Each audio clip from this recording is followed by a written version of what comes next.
Siguiente. En el caso de las encuestas, ¿dónde está la variación? Pues en el hecho de que si nosotros tomamos muestras diferentes a un mismo tiempo de una misma población, los resultados van a ser diferentes. Entonces, ahí hay una variación.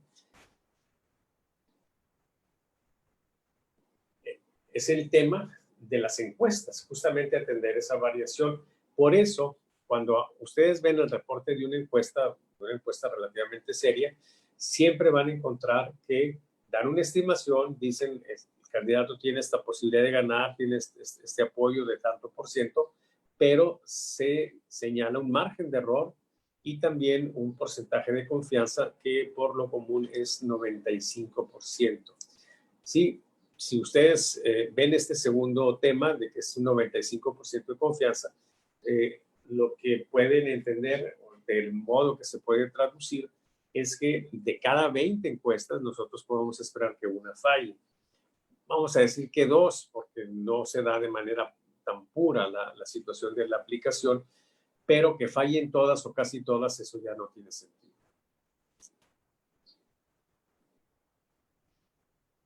Bien.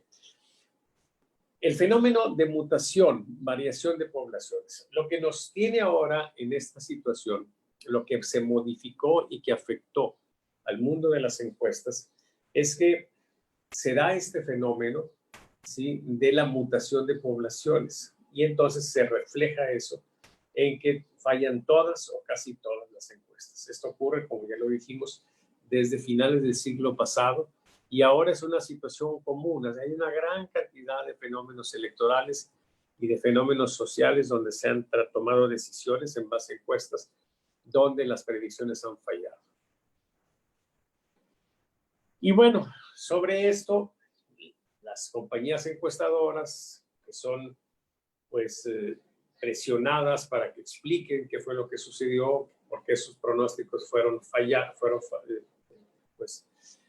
fallidos, nos hablan en general de 3 respuestas. Nos dicen que la gente no responde la verdad. Nos dicen también que hay un voto oculto. Y nos dicen que el fenómeno de que un porcentaje elevado no nos conteste también es lo que está afectando esta situación.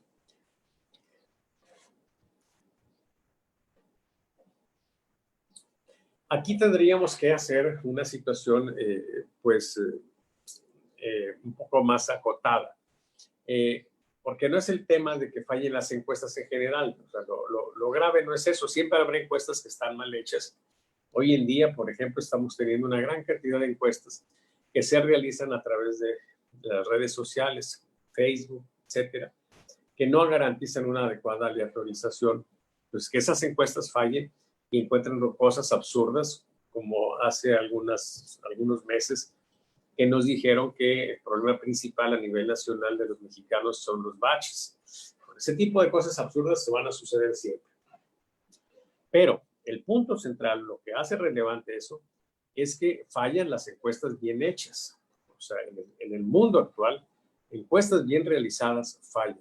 Y esto es lo que nos interesa explicar.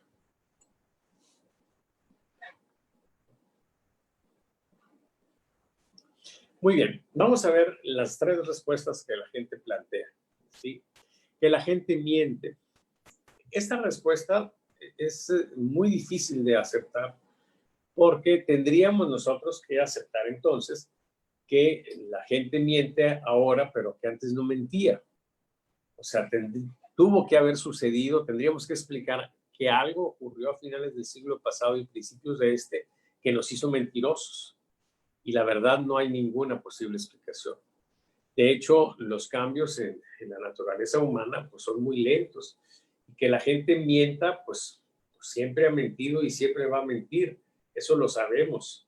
Por eso es que nosotros tenemos que cuidar mucho cuando hacemos encuestas de preguntar cosas en las que la gente no se sienta presionada o movida o motivada a mentirnos.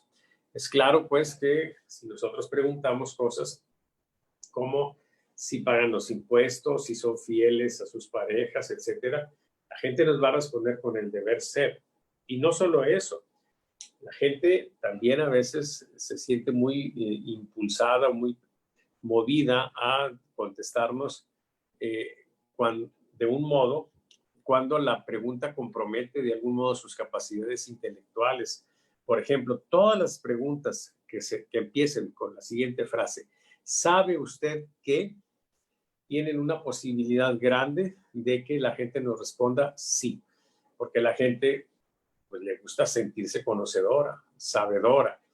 Y esto ha dado pie para que algunas personas hayan hecho chunga con el tema.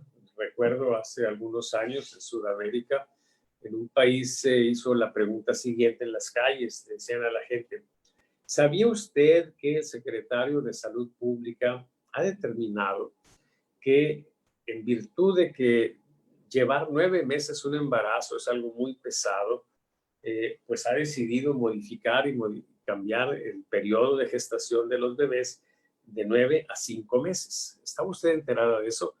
Y un porcentaje no menor, no despreciable, dijo que sí estaba enterada. ¿Y qué opina de esa medida? Pues muy buena, porque efectivamente es terrible que las pobres mujeres anden 9 meses así, pues cargando a la criatura ahí en el vientre. Entonces, tenemos que tener mucho cuidado con las preguntas. Es claro que lo que se puede hacer en una encuesta está acotado y las preguntas deben ser cosas que de algún modo le den confianza a la gente de que su respuesta genuina, auténtica, honesta, no tiene ningún problema. Por ello es pues que tenemos que acotar. El asunto pues es que preferencias, intención de voto, etcétera, en el mundo actual no tiene ningún problema. Tendríamos que vivir en una situación de opresión, en una dictadura que pretenda ser una democracia para que la gente se sienta temerosa de contestar. ¿Sí? Por lo común, los sectores, claro, con más instrucción, con mejor condición económica, se sienten más libres y los otros sectores son un poco más reacios, pero más que mentir, lo que hacen es no responder. ¿Sí? Vemos la siguiente.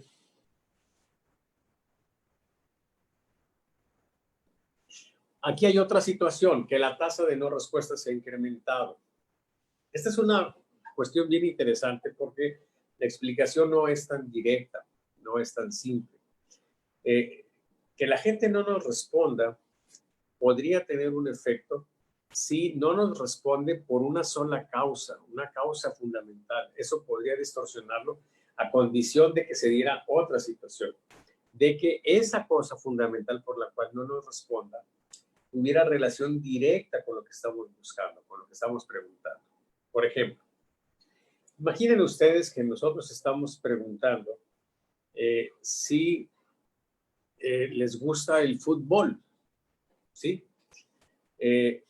Y hacemos esa pregunta justamente cuando se está desarrollando la competencia final, el juego final por un campeonato mundial. Entonces, ¿quién nos va a contestar la llamada? ¿Quién nos va a abrir la puerta si es una encuesta domiciliaria? Pues, ¿quién nos va a querer atender? Es muy difícil que nos vaya a querer atender una persona del sexo masculino, aunque hoy en día se ha hecho cada vez más popular el fútbol entre las mujeres. En términos generales, son los hombres los que tienden más a favorecer su gusto a este deporte. Entonces, ¿qué es lo que vamos a tener? Pues que nos van a responder más mujeres que hombres. Vamos a tener una no respuesta importante. Y esa respuesta, la afición al fútbol, va a estar directamente asociada a la no respuesta. Entonces, ¿qué es lo que vamos a encontrar? Pues que no hay mucha afición al fútbol, porque van a ser fundamentalmente mujeres las que nos respondan. Y estará sesgado. En ese caso sí. Pero cuando la no respuesta corresponde o se explica por una multiplicidad de factores, que es el caso, ¿sí? Entonces, el fenómeno tiende a balancearse. Por ejemplo, ¿por qué no nos contesta una persona? Porque está cansada, porque tiene sueño, porque está molesta, porque tiene un examen y debe de estudiar, porque está conflictuada o, ¿sí? o en conflicto con su pareja. Por mil razones, una persona decide no contestarnos. Y esa cantidad grande de explicaciones, ¿sí?, nos da una situación de balance y una especie de aleatoriedad, ¿sí? Cuando un fenómeno es consecuencia de muchos factores, adquiere un matiz de aleatoriedad y casi incluso una distribución normal. Miren, por ejemplo, cuando discutimos sobre los fenómenos aleatorios, los compañeros del ámbito de la física, de la ciencia, pues de la física, nos señalan a veces que no hay tal situación de los fenómenos aleatorios. Déjenme decir que nosotros distinguimos fenómenos aleatorios y fenómenos determinísticos. Los fenómenos determinísticos son los que están determinados. Bajo ciertas condiciones algo va a suceder y sucederá inevitablemente.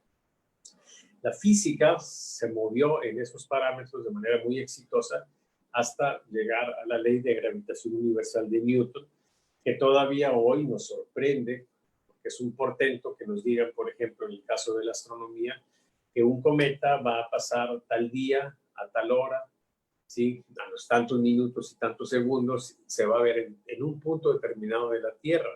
Y nos vamos a ese punto determinado y nos ponemos a observar y justamente en el tiempo que nos dijeron va a pasar el cometa. Es una maravilla.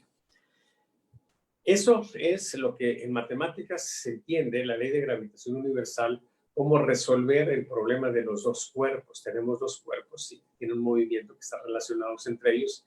Se establecen las ecuaciones diferenciales que describen ese movimiento y al resolverse nos da la fórmula maravillosa de Newton. Bueno, por supuesto que se pensó entonces ahora hacer ecuaciones diferenciales de 3 cuerpos y luego de 4 cuerpos y, exagerando un poco, llegaron a la idea de que podríamos, en lo que conocemos como la teoría mecanicista, establecer una fórmula universal, ¿sí?, donde tendríamos pues la descripción de todo lo que está pasando en el universo. Pero resulta que los matemáticos no hemos podido resolver todavía ni siquiera el problema de los 3 cuerpos. En consecuencia, no podemos ya avanzar en esa misma línea en la que Newton llegó a ese tipo de portento. Y entonces, ¿con qué nos hemos tenido que conformar? Pues con aproximaciones y con un enfoque estadístico, probabilístico de las cosas. Entonces, para que se den una idea de un fenómeno, por ejemplo, si ustedes ven esta copa, ¿sí?, no sé si la alcancen a ver, y lanzamos una partícula insignificante, muy pequeñita ahí, y nos interesa saber dónde va a caer acá en el fondo esa partícula. Entonces alguien diría, bueno, es un fenómeno aleatorio porque pues lo lanzo varias veces y va a caer en diferentes lugares. Pero los físicos dirían, no, es un fenómeno determinístico. Es cuestión de que establezcas las ecuaciones diferenciales que rigen ese movimiento en función de los millones y millones de choques que tienen sobre la partícula, pues las moléculas que constituyen este líquido, y entonces las resuelves y vas a saber exactamente dónde va a caer esa partícula. Bueno, pero eso es imposible. Entonces tenemos que conformarnos con lanzar muchas veces esa partícula y ver dónde cae, y sobre esa base decir, bueno, pues con respecto al centro, que me indicaría una plomada, ¿sí? Entonces yo sé que en un cierto porcentaje va a caer en un radio de 1 centímetro, en otro porcentaje en un radio de 1,5 centímetros, etcétera. Y con eso nos conformamos, pero es bastante, es suficiente para encontrar respuestas a muchos problemas. En resumen, que nosotros tengamos muchas cosas que nos explican un fenómeno como este de la no respuesta, y lo único que nos afecta es en el costo, porque ahora para obtener una respuesta efectiva, pues en lugar de hacer 3 o 4 o 5 como era antes, pues quizá tenemos que hacer 20 o 50. ¿Sí? Es el costo nada más lo que me va a impactar. No me va a descalificar esto en términos metodológicos. Este fenómeno lo tenemos desde hace tiempo, ¿sí? Y es un fenómeno que se hizo más fuerte a raíz del tema de la inseguridad, ¿sí? Pero, de nuevo, la inseguridad no afecta nada más a los de un partido o a los de otro, la inseguridad afecta a todos. Y entonces se da también ahí una situación de balance. Entonces, pues, es una explicación que tampoco hace